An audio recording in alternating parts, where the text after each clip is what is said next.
And now the curtain rises. 1!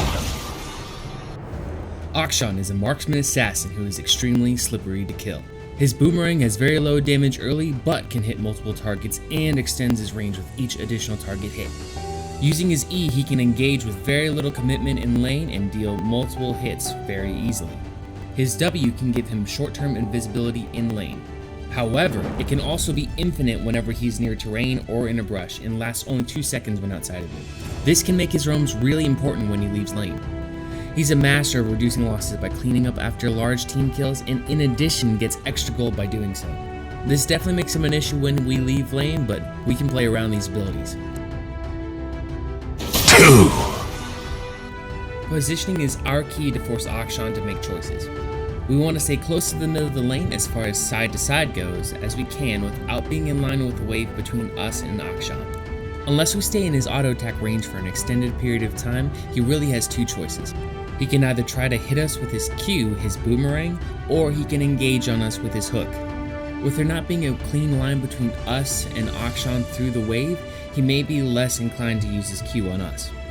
And with our effective pokes, we should be able to force a decision out of him to use that Q on the wave or to use his E on us. In a perfect world, he should only be using his E to get in for a final kill or to get out after a quick trade. When this happens though, he does get an extremely long E. We want to step back so we can reduce the amount of times he gets to shoot us for it. And with that, he's free for a gank, or we're at least getting this 4th shot on him. 3! Because Akshan's an ADC, I truly think we don't really need anything special. I would go a normal scaling build of Fleet Footwork, Presence of Mind, Bloodline, and Coup de Grace or Cut Down. Our secondary is going to be Celerity and Gathering Storm for movement speed and damage scaling. Our sum being Ghost here is really important. Obviously it lets us kite, kill, and roam with the best of them, but since his all-in has no CC, it's really important that we're able to kite throughout the entire thing. And obviously we're going Flash for classic Flash 4th shot and just to get out of danger. For items, we can definitely go our normal bot lane build. Akshan is great at cheesing his own lane and has good disengage tools, but he is another ADC, so we don't really need anything special for him. Gale Force or Eclipse will do just fine. But for our abilities, unless it's a really heavy ganking jungler like Rammus or Udyr, I personally would delay leveling up E. A lot of Akshans tend to delay leveling up their W, so we want to make sure we match damage for damage. 4! Alright, we already went over it pretty heavy, but let's recap. We are going to be gaming hard on him on level 1. We want to come out swinging with our 3rd auto attack, Q, 4th shot. We want to make sure that we get this at least twice in the 1st level. That's going to give us a good base for a 4th shot to continuously deal damage. Because he doesn't have any high burst damage or any CC early, we can play up pretty well the first couple levels. Since we're an ADC, we don't want to really be shoving the wave, but even wave control isn't as key here.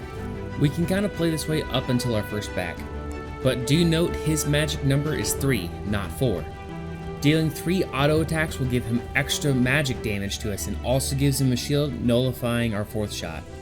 After the first back, Aventurang starts dealing real big damage. The return swing of that boomerang does plus 160% AD. We have to play to our strat of staying to the side of the wave. That way, he has to make a decision whether he's going to farm or hit us. The last thing to note is his roaming and his ultimate. At a certain point during the laning phase, he's going to be more of a problem for our friends than us. Since he cleans up team fights really well and gets extra stuff off of it, we want to make sure we follow. If your target isn't clear, make sure to target Akshan. The ultimate is pretty simple. It charges for 2.5 seconds, but it gets blocked by everything that isn't a wall. So get behind something.